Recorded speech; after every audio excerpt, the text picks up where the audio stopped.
¿Cuál es el equilibrio, Alfredo, entre más pantallas, menos pantallas en los colegios? Y esto yo creo que es el principal problema que tenemos ahora mismo con la discusión acerca de la tecnología en las aulas. Y creo que no podemos negarnos, ya sea por las bondades o los grandes desafíos y problemas que nos va a traer la IA y la tecnología en cualquiera de sus formas que vengan en el futuro, necesitamos ser competentes en lo digital también. ¿Dónde hay que hacer eso?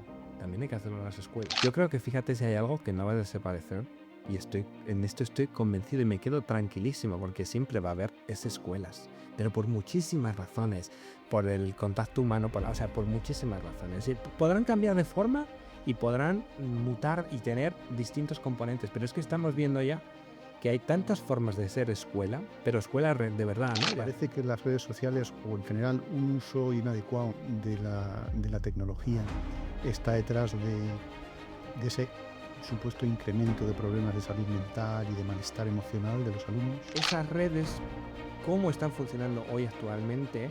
Por la monetización y la publicidad y el modelo de negocio, acaba redundando en realmente una competición por la atención que acaba encerrándonos sobre nosotros mismos. Un compromiso que es decir, por mucho que sea muy importante, por mucho que yo considere, no podemos dejar también los padres y las madres el teléfono en casa y solo usarlo por las llamadas y no dejar de mirarlo cuando estemos en casa, por ejemplo.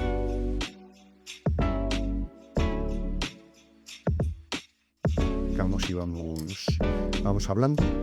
Y nada, pues esta semana tenemos a Alfredo Hernando con nosotros. Alfredo, muchas gracias por acompañarnos a la charleta. Un placer, María. Que bueno, Alfredo es muy conocido en el sector educativo. Nosotros nos conocemos desde hace, yo que sé, a lo mejor 20 años. Pues no vale sacar, no vale decir ahora. Nos conocemos hace mucho, desde mucho hemos coincidido en muchos eventos, congresos y cosas, ¿no? Bueno, hay una pregunta que le persigue a Alfredo y es: ¿y tú a qué colegio llevarías a tus hijos? Que seguro que es una pregunta que ahora mismo se están haciendo muchísimas familias en estas fechas, precisamente, ¿no? Que estamos ya en periodo de escolarización. Y esta pregunta no es casual. Él es psicólogo, él es investigador, padre de 3 hijos, me decías, ¿no? Exactamente. ¿De qué años me decías? De 11, 8 y casi 4. Y casi 4 años. Y en 2013 creaste Escuela 21, que convirtió ese proyecto, ¿verdad?, empresarial realmente en un viaje profesional, ¿no?, y casi personal por todas las escuelas innovadoras del mundo, ¿no? Ya seguro que hablaremos de GEL. Para algunas. Por algunas escuelas innovadoras del mundo, ¿no? Con aquel trabajo que hiciste en su momento para la Fundación Telefónica, por ejemplo, ¿verdad? Un viaje a la escuela del siglo XXI. Un viaje a la escuela del siglo XXI. Alfredo vive en Viena, con lo cual lo tenemos aquí cogido a lazo, él no para. Y bueno, él considera, te he leído por ahí, que la escuela es ese lugar donde se ensaya antes que en ningún otro sitio qué futuro le espera a la sociedad, sobre todo en estos tiempos, ¿verdad?, de tanta incertidumbre con la IA, está todo cambiando, está todo... el mundo patas arriba, ¿no? O, en fin. Sí. Entonces, bueno, yo, Alfredo, quería empezar esta conversación preguntándote qué has aprendido observando tantas escuelas, no todas, pero en efecto, pero tantas escuelas que has visitado por todo el mundo. Por así decirlo, ¿a qué conclusión has llegado? ¿Cuál sería...? Pues bueno, fíjate, claro, yo puedo decir que he visitado personalmente, yo creo que ya va a contar, ¿no?, cerca casi de 200 centros educativos en distintos lugares, ¿no?, desde más remotos hasta más cercanos, ¿no?, por distintas razones dentro de Escuela 21 y dentro de ya todos los proyectos que hacemos de acompañamiento a docentes o de Erasmus en colegios, ¿no? Y al final uno de los elementos principales para mí es poner el foco siempre en el centro educativo como realmente la célula de cambio de los sistemas educativos.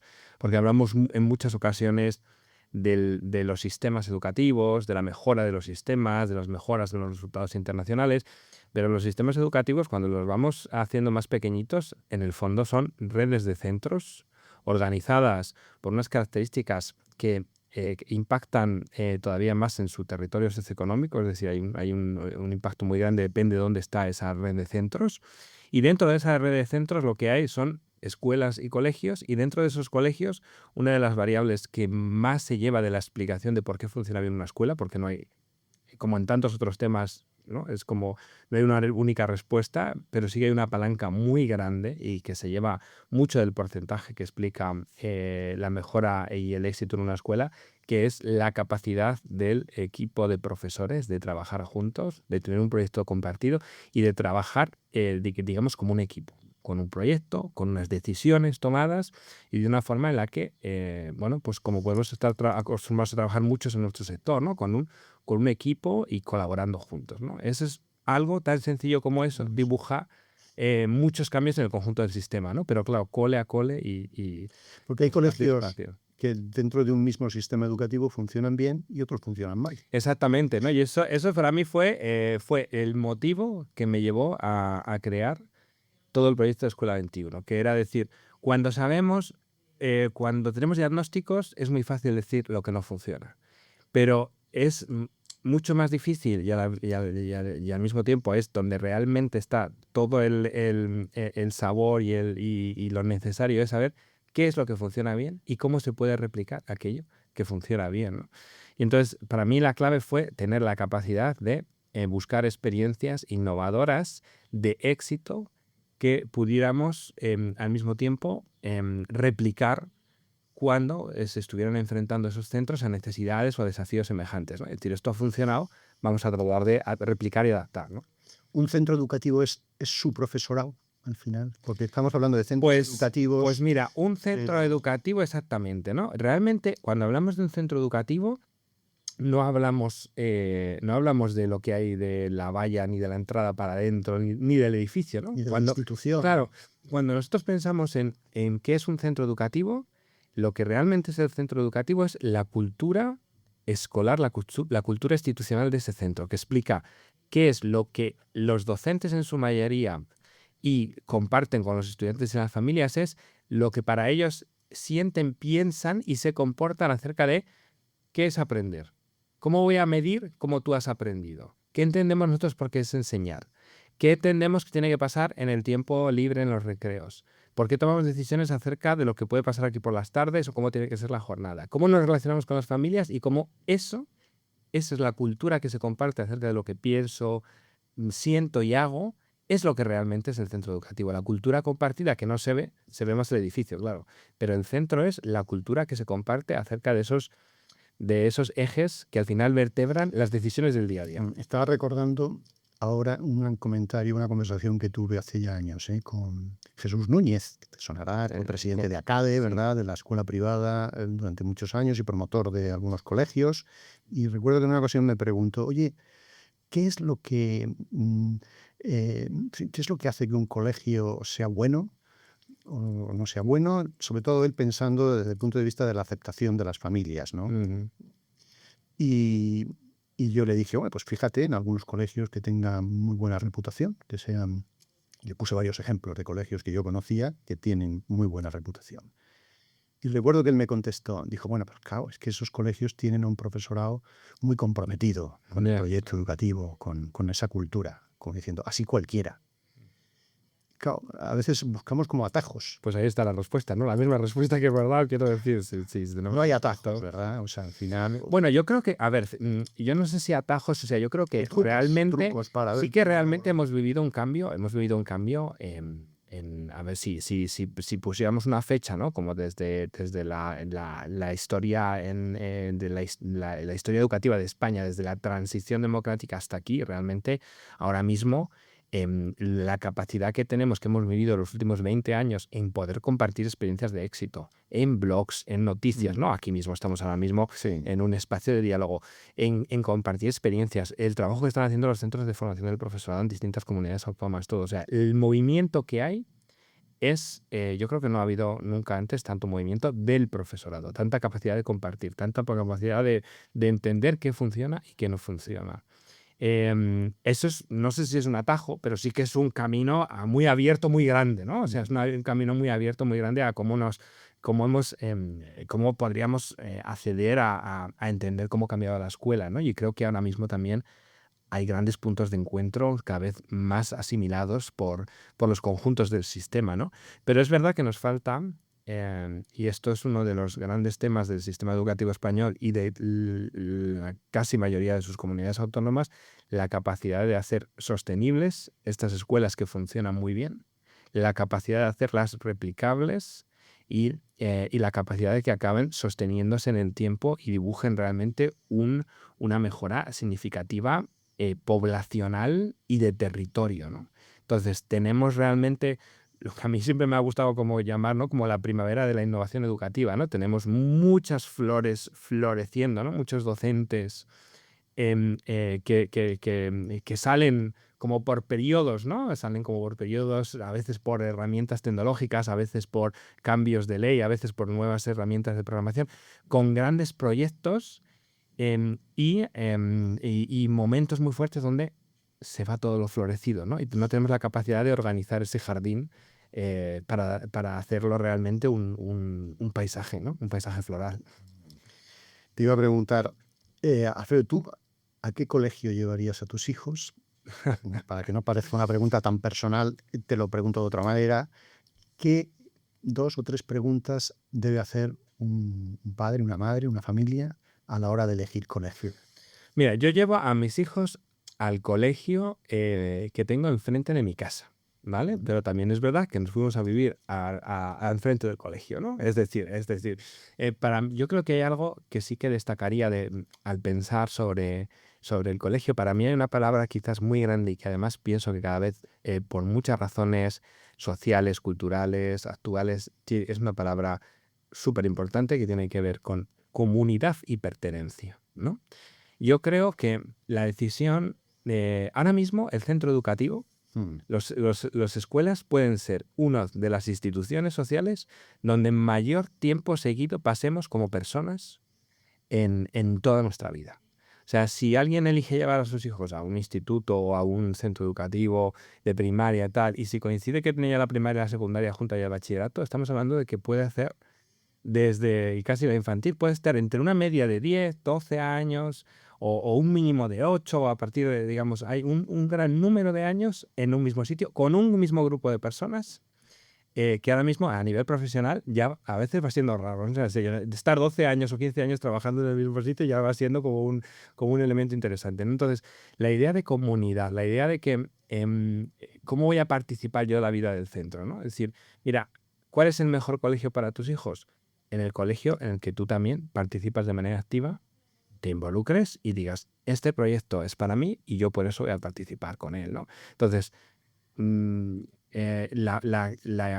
palabra de comunidad, de pertenencia y de proyecto realmente compartido, yo creo que hacen posible otras muchas cosas, ¿no? Yo le di valor a la cercanía y a generar comunidad para vincularnos a la vida del cole, pero porque vivimos también en un proyecto de vivienda distinto, ¿no? Que se llamaría ahora de co-living. Entonces tenemos una vinculación muy distinta con el barrio, muy participada y muy de involucrarnos, y entonces eso hace que todas esas instituciones, ¿no? Que estamos, ¿no? La comunidad, el colegio, la vivienda, pues dibujen un espacio donde los niños se puedan mover con libertad, pero con su responsabilidad, ¿no? Que es algo que yo creo que se valora muchísimo ahora. Sí, estaba escuchándote, hay una frase que repetimos aquí mucho: educamos como somos. Yo no sé si compartes esa idea, ¿no? Educamos como somos. Yo no sé si se podría transponer esa misma frase a decir, hay que conseguir el colegio que más se parezca a cómo soy yo. Un colegio que sea el que... Bueno, es la demasiado arriesgado. educación, siempre nos movemos en los equilibrios, ¿no? Porque necesitamos, la escuela realmente sirve para prepararnos para vivir en el mundo, para desarrollar, fríamente podríamos decir, pero también muy importante, es que para integrarnos en el mercado laboral, ¿no? Es decir, para tener una profesión, para elegir a qué nos queremos dedicar, pero también sirve para desarrollar tu propio proyecto vital, para entender cómo relacionarte con las personas. También sirve para aprender a vivir en sociedad, ¿no? Cuando decíamos que la sociedad se ensaya antes en la escuela, porque realmente es donde también se aprende a vivir en sociedad, ¿no? Por muchas razones, donde constituimos también y creamos nuestros primeros amigos, ¿no? Entonces, siempre es el equilibrio, porque la escuela es un lugar también que nos reta. Y uno de los elementos más importantes que tiene la escuela también es que es uno de los propios lugares como institución social donde todavía, pero va cambiando, ¿no? Junto a otras instituciones sociales, hay más integración de estratos sociodemográficos poblacionales. Porque luego ya en las ciudades nos vamos mezclando según los barrios, pero en las escuelas todavía se dan ciertas paradojas en las que nos encontramos niños, no en todas las escuelas, pero en muchas escuelas cuyas familias no se encontrarían de por sí en los mismos lugares, ¿no? Y entonces, la escuela es al mismo tiempo en donde yo aprendo a vivir con estos niños y aprendo lo que es la comunidad, aprendo a desarrollar mi proyecto, aprendo a descubrir qué quiero ser y a qué me quiero dedicar. Y es un lugar que también para integrar y para socializar reta también, ¿no? Entonces es un poco como la personalización, ¿no? Que no es todo lo que yo quiero, sino también a veces Claro. me reta para aprender, ¿no? Sí, yo lo escuché en una ocasión, no sé si estarás de acuerdo, es una institución, la escuela, muy peculiar, única, porque tiene cosas de la familia y tiene cosas de la sociedad. Está a caballo. Yo es que estás hablando con un friki de la escuela. O sea, yo antes que muchas cosas, claro, yo ahora me dice, pero ¿tú cómo te fuiste a ver escuelas por el mundo? Digo, sí, me fui a ver escuelas por el mundo y además realmente a veces avergonzado a mí mismo de irme a determinadas ciudades y decir, yo la verdad es que suelo venir a esta ciudad a ver este centro educativo. La ópera esa de Sydney está estupenda. El museo aquel. Está estupenda, digo, pero la verdad es que tengo que confesar que a mí no me trajo la ópera de Sydney, me trajo otros centros educativos. Lo has convertido en una obsesión. Una adicción. Yo encuentro que la escuela como institución es realmente un lugar maravilloso, sí, por todas estas razones, ¿no? Primero porque mezcla muchísimo a las personas, cada vez vamos pasando más tiempo en ellas, te enseña lo que es vivir. Luego, como decías tú, algo también súper interesante, ¿no? Es decir, va a ser una de las instituciones que va a empujar, claro, tiene una labor también de transformación social. Durante muchísimo tiempo también y esperamos que llevamos a los niños a las escuelas para que tengan una vida mejor. Y a veces eso implica tomar decisiones escolares contra determinados estatus o determinados procesos que están establecidos en esos barrios, ¿no? Porque queremos que la vida de estos niños mejore. Y eso no siempre se hace a costa de aceptar lo que está, sino muchas veces retando determinados puntos, ¿no? Por tanto, estarás seguramente muy, muy, muy en contra con una cosa que, en fin, que sorprendió en el último encuentro que tuvimos sobre IA y educación, IA Forum, que organizamos con Microsoft y estamos teniendo distintos think tanks. Y ahí estuvo presente Pepe Menéndez, que conocerás, del proyecto de jesuitas, que fueron muy innovadores en su momento, y que llegó a afirmar que con todo esto de la IA los colegios llegarán a ser irrelevantes. No, yo creo que los colegios van a cambiar mucho como queremos que cambien tanto, como estamos viendo que cambian, ¿no? Que por eso también toda esta idea de escuela 21, ¿no? Porque es que la palabra escuela ahora mismo rememora muchas cosas, ¿no? Rememora a pupitre y a pizarra, pero ahora mismo una escuela, hay escuelas en distintos lugares del mundo muy distintas, ¿no? Entonces, yo creo que fíjate si hay algo que no va a desaparecer. Y en esto estoy convencido y me quedo tranquilísimo porque siempre va a haber esas escuelas, pero por muchísimas razones, por el contacto humano, por muchísimas razones. Podrán cambiar de forma y podrán mutar y tener distintos componentes, pero es que estamos viendo ya que hay tantas formas de ser escuela, pero escuela de verdad, ¿no? De hacer escuela, ya no me meto o sea, pongámoslo en un espectro, ¿no?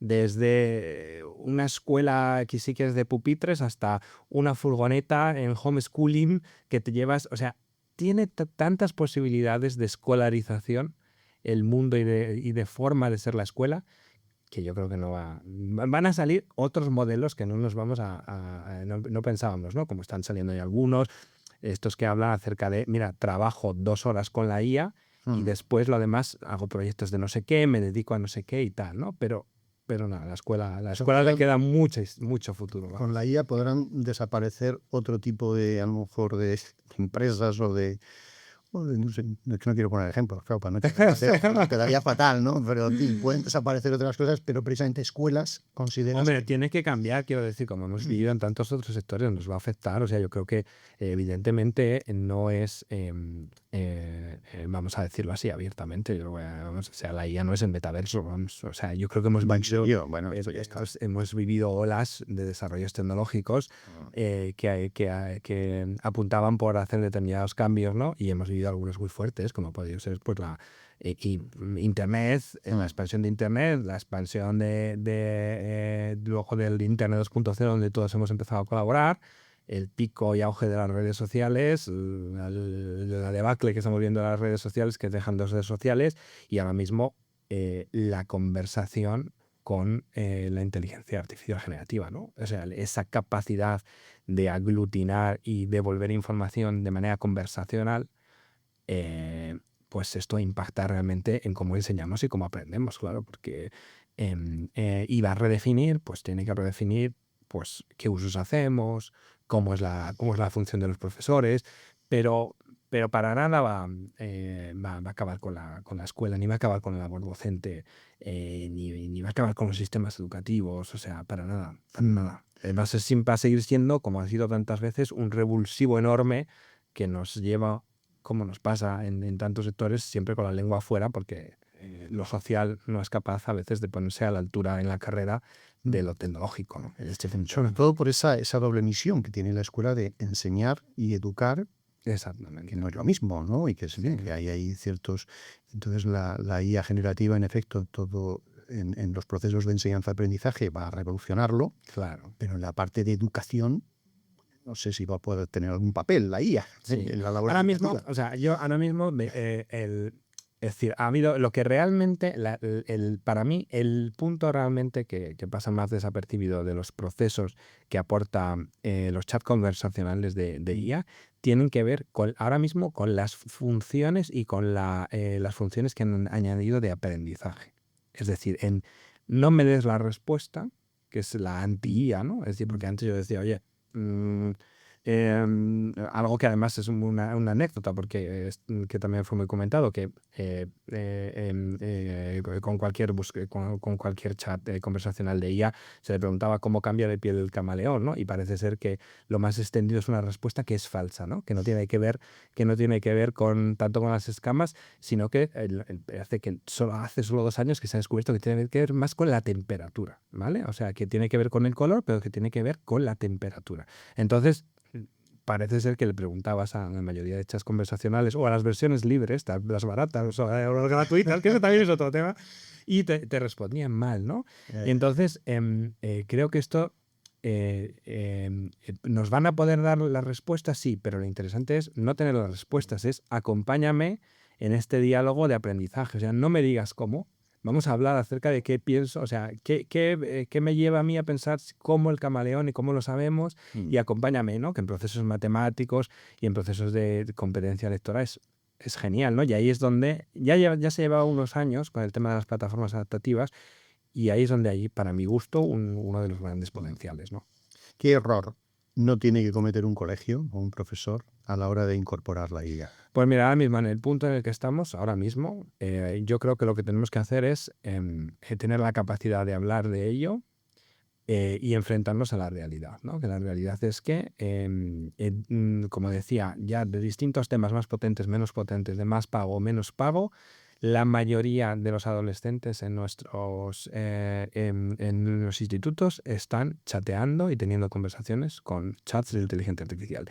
Y los docentes, que también preguntemos en nuestro equipo y el equipo directivo y en nuestro cole quién está trabajando allá, y a partir de ahí enfrentemos la realidad de qué es lo que tenemos que hacer con esto, ¿no? Y empezar a tomar decisiones. El error es ignorarlo, ¿no? Y no querer ponerse en espaldas. Exactamente, ¿no? Ahora mismo realmente estamos en una fase muy prematura. Están empezando a salir las primeras publicaciones por comunidades autónomas acerca de recomendaciones. No hay ninguna legislación a menos en la Xunta de Galicia, que está sacando una ley de digitalización que sí que va a tomar partes.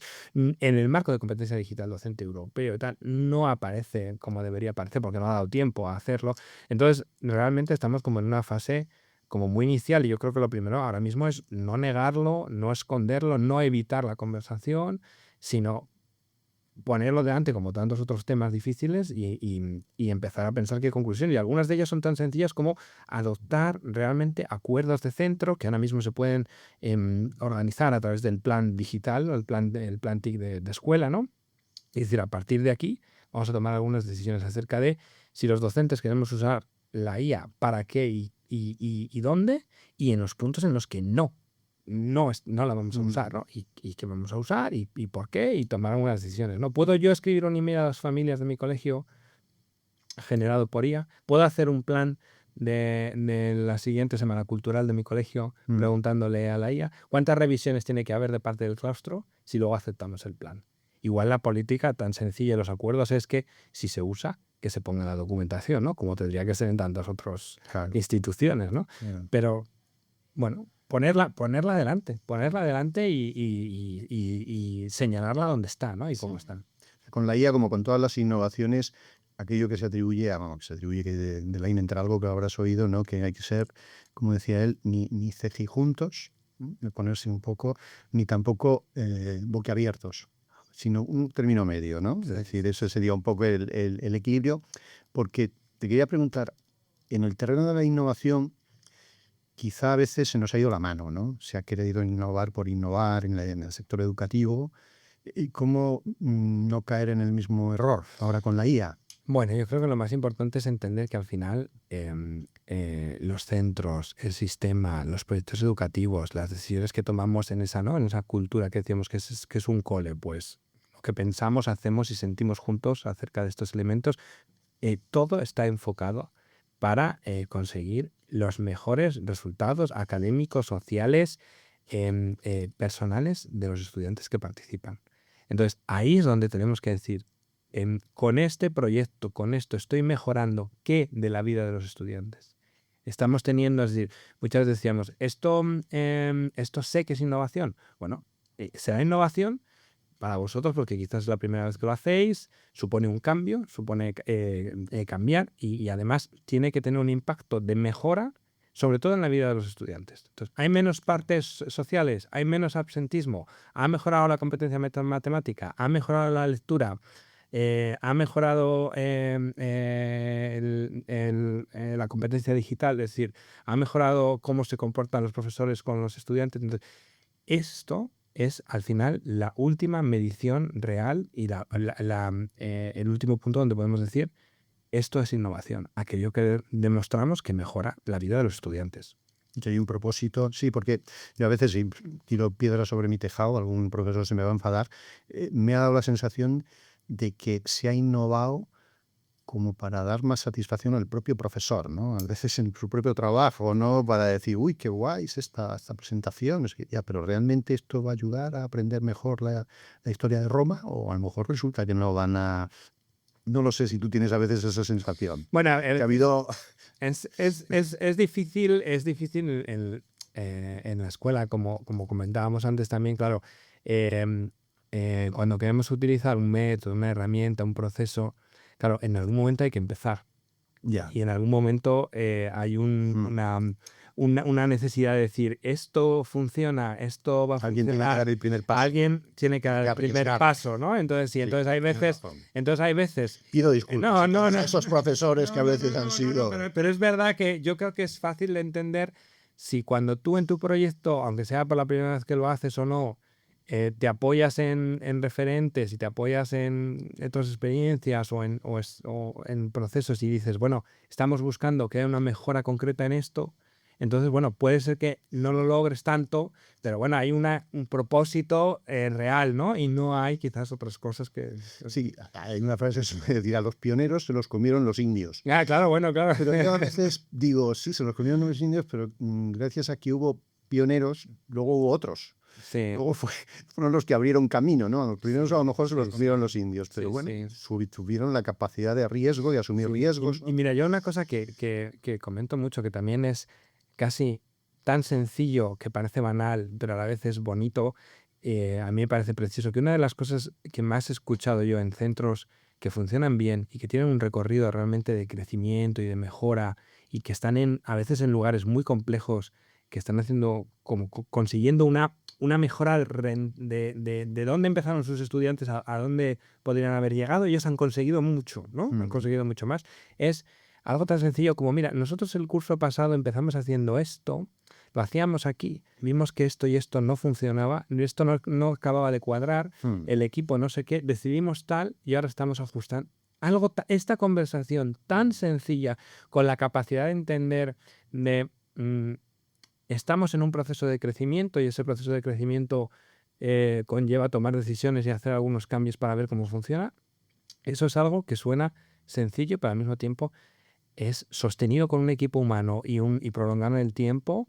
Es a veces una de las cosas más difíciles de hacer, ¿no? Tener la capacidad de decidir y cambiar y mantenerse, ¿no? En el proceso de cambiar. ¿Cuál es el equilibrio, Alfredo, entre más pantallas, menos pantallas en los colegios? Hemos llegado, al final estábamos abocados a... Bueno, a ver, es que yo creo que en sí mismo, o sea, en sí mismo la pregunta, que es la pregunta que hay que hacer, ¿no? Más pantallas, menos pantallas. En sí mismo la pregunta ya, yo creo que es la que a veces nos formulamos. Hay que formularla, pero a veces pienso que estamos formulando malas preguntas, ¿no? Y entonces esto nos lleva a respuestas. ¿Qué quiero decir con esto? Porque primero, a veces hablamos de pantallas, a veces hablamos de redes sociales. Hablamos tanto de una pantalla como de otra, sin el tiempo de duración, sin la edad. Y esto yo creo que es el principal problema que tenemos ahora mismo con la discusión acerca de la tecnología en las aulas. Tenemos una competencia digital puesta en el currículo como otras al lado de la matemática. Y creo que no podemos negarnos, ya sea por las bondades o los grandes desafíos y problemas que nos va a traer la IA y la tecnología en cualquiera de sus formas que vengan en el futuro, necesitamos ser competentes en lo digital también. Entonces, no se puede quitar el derecho a que eduquemos generaciones que sean competentes en lo digital. ¿Dónde hay que hacer eso? También hay que hacerlo en las escuelas. Entonces, a partir de ahí, ¿qué podemos decidir? Hay muchos debates. Está el debate de las redes sociales, que han dejado de ser redes sociales y se han convertido realmente en una economía de la atención, en otra pantalla más monetizada. Empezamos compartiendo quiénes éramos para estar cerca y ahora lo que hemos descubierto es que nos encierra en nuestras propias decisiones, en nuestra burbuja, en un proceso de monetización, ¿no? Entonces, hay que alejar determinadas redes sociales a los estudiantes, a los niños, a los adolescentes. Pues sí, tendremos que alejarlas. ¿Es fácil hacerlo? Hombre, facilísimo, facilísimo. ¿No lo quieren hacer? No, porque se están monetizando muchísimo, ¿no? Pero Facilísimo. Facilísimo en términos de que es tan sencillo para las redes sociales como poner, como necesitar una tarjeta de identificación fiscal, un DNI, una tarjeta de identificación para poder, igual que eso se está haciendo, ¿no? Se podría hacer. O sea, técnicamente y tecnológicamente, o sea, nadie te da un servicio si no pagas con la tarjeta de crédito online, ¿no? Y entonces a partir de ahí se activa el servicio, ¿no? Entonces yo creo que tecnológicamente es viable. En el tema de las redes sociales, ¿no? Entonces, las redes sociales es más pantallas más o más pantallas menos, ¿no? Hombre, necesitamos que los adolescentes sepan preparar una presentación, sepan escribir por correo. Necesitamos que lo hagan a partir de qué edad, a partir de quinto, sexto de primaria, con qué duración y para qué, ¿no?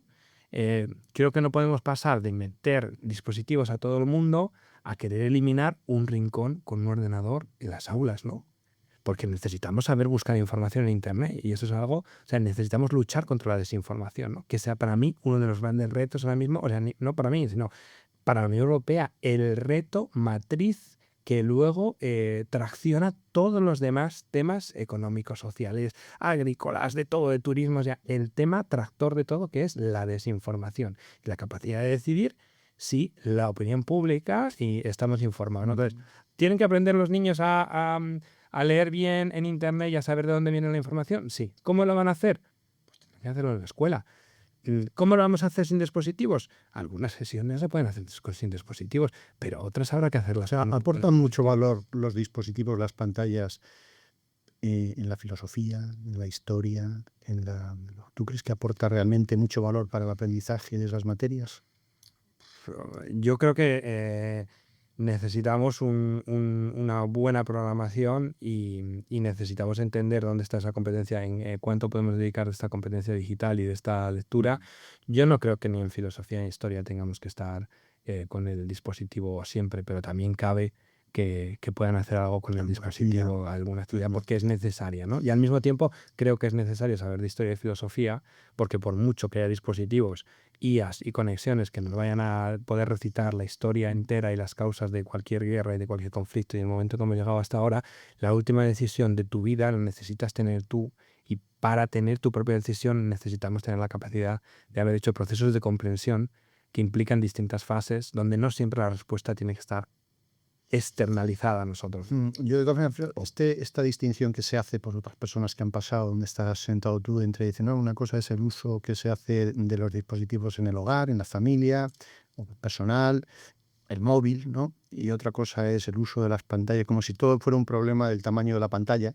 A mí me parece que en la mente de un adolescente todo es una misma cosa. Continuo, sí. Sí, o sea, yo te iba a poner el caso. Imagínate que tu hijo o hija mayor, ¿cuánto Sí, decías? deja de 11. Sí, sí, no, yo. Fuera de Deja de 11 que ya tiene su móvil. Y Ya que- tiene su móvil.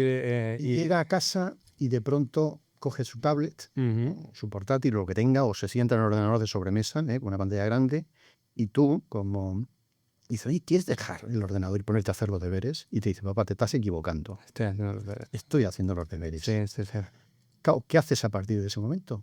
Para que no se vaya a TikTok, en el mejor de los sí, casos. claro, bueno, yo creo que O para que no se ponga a chatear con su amiga, Pues- con WhatsApp. pues primero no en esto, sino en tantas otras cosas que, porque lo diga yo no significa que lo sé hacer mejor, pero Sí. desde luego necesitas una comunicación fluida con tus hijos en eso y en tantos otros temas, ¿no? Tiene 11 años. Poder hablar. Todavía no está... Claro, pero poder... Es un irresponsable todavía. Sí, yo creo que más responsable que mi hija, yo creo que en este caso he tenido mucha suerte. Estamos hablando En general de todo, sí, de sí. un niño de 11 No, pero yo años. personalizándolo ya digo.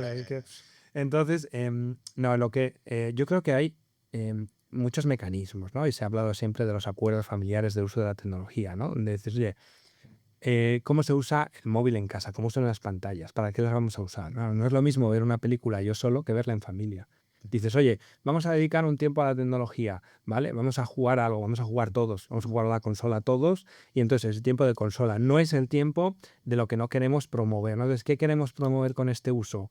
El tiempo solo, cerrado. A mí uno de los temas que también más me preocupa es el uso del visionado como una forma de relajación, que creo que hacemos todos, ¿no? Es decir, vaya día que he tenido, voy a ver algo, necesito ver algo y desconectar un poco, ¿no?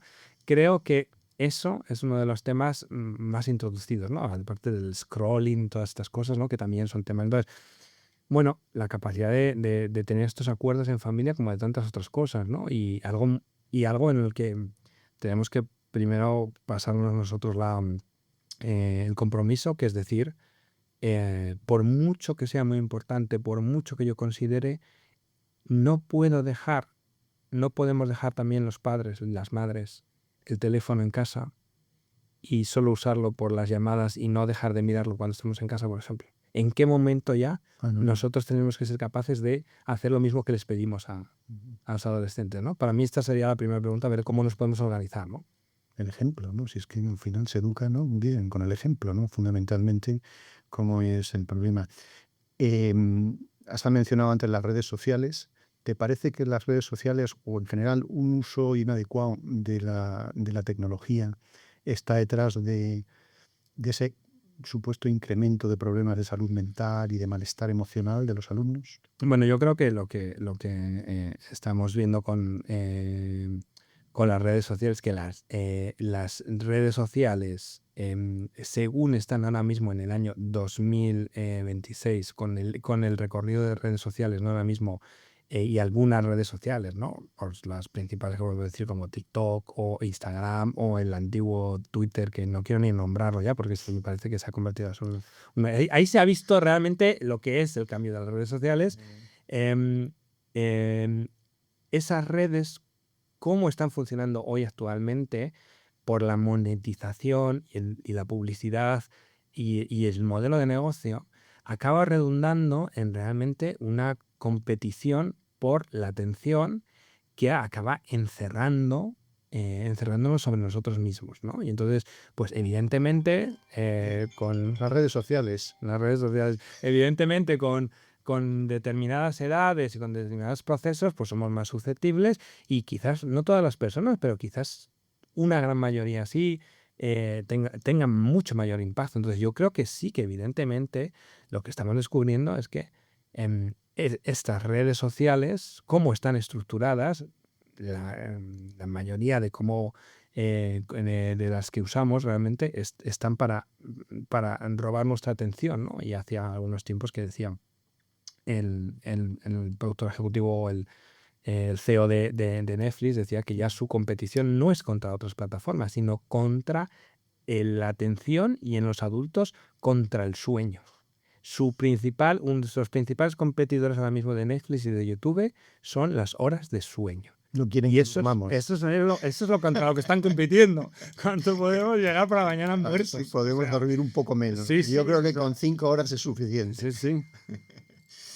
Te iba a preguntar, cuando planteo este tema de la responsabilidad en el mal uso de las redes sociales por parte de nuestros hijos y de nuestros alumnos, familias le echan la culpa a la industria le echa la culpa a las familias a la escuela a la industria. Tú, si tuvieras que hacer un ranking de responsabilidad, El ranking, ¿cuál sería? a mí, fíjate, yo más que ranking, la verdad es que no podría hacerlo, pero creo que yo creo que hay que entender cuáles son las motivaciones de cada uno de esos actores, ¿no? Como decíamos, o sea, para mí es muy difícil entender, como decíamos antes, ¿no? El móvil, Sí, como siempre sobre los juicios. sí. ¿Cuál es el móvil? ¿Cuál es el móvil exactamente, no? ¿Cuál es el motivo de este proceso, no? Porque si realmente hay procesos que tendrían mucho sentido hacerlo, pero no están en el interés de determinados actores, ¿no? Como decíamos antes, o sea, es muy fácil decir que si una red social necesitas tener 16 o 18 años para poder hacer uso de algo en Internet digital, por lo menos que haya un proceso en el que se pida algún tipo de identificación legal para hacer ese proceso, ¿no? Eso es algo que está funcionando ya en otros muchos sectores, ¿no? Pero esto, ¿quién es el que pregunta a quién quiere llevar un proyecto de cuidado del bienestar de esas personas, ¿no? Pues la familia, las escuelas. Entonces, es verdad que yo creo que es peligroso incluso ver que los problemas tengan soluciones rápidas, ¿no? Pero a mí me gusta más ver como pues, el área, ¿no? El gráfico circular y decir qué tanto por ciento podemos hacer cada uno para evitar, ¿no? ¿Qué explica ahora mismo el problema o el aumento o el uso del tiempo de pantallas, ¿no? Entonces, a partir de ahí, ¿qué responsabilidad podemos jugar en ese tanto por ciento que nos toca a cada uno, ¿no? A la familia, a la escuela, a las autoridades, a las propias empresas? O sea, ¿Tú crees que desde las administraciones públicas, desde los estados, debería regularse con mano dura? Sí, Es lo que yo creo que tiene que deberían cerrarse exactamente, incluso algunas redes que sociales regularse. porque es que considere que son nocivas para la salud pública. Bueno, yo creo que es muy difícil que veamos esos casos, porque hay otras leyes, porque las principales redes sociales de uso mayoritario dependen de grandes tecnológicas con las que hemos firmado acuerdos en toda la Unión Europea acerca de otros procesos, que es muy difícil que nos podamos permitir poner determinadas acotaciones, porque ya hemos llegado a esos acuerdos hace años. Hace años, Ya. cuando las redes sociales eran más sociales y Estamos vendidos. éramos más, sí. Entonces, es un proceso realmente difícil. Entonces, tenemos que buscar otras estrategias donde yo no necesito llamar a ningún director de ninguna red social para entender cómo la puedo trabajar en mi casa, ¿no? Pero es mi campo de acción. ¿Qué puedo hacer yo ahí, ¿no? ¿Qué puedo hacer en ese campo de acción que cada uno tenemos, ¿no? En nuestra escuela, en nuestra casa. Bueno. ¿Dónde está nuestro margen de responsabilidad ahí, ¿no?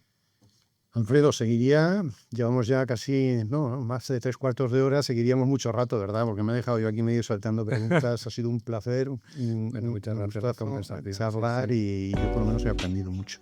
Bueno, muy bien. Muchas gracias, Alfredo.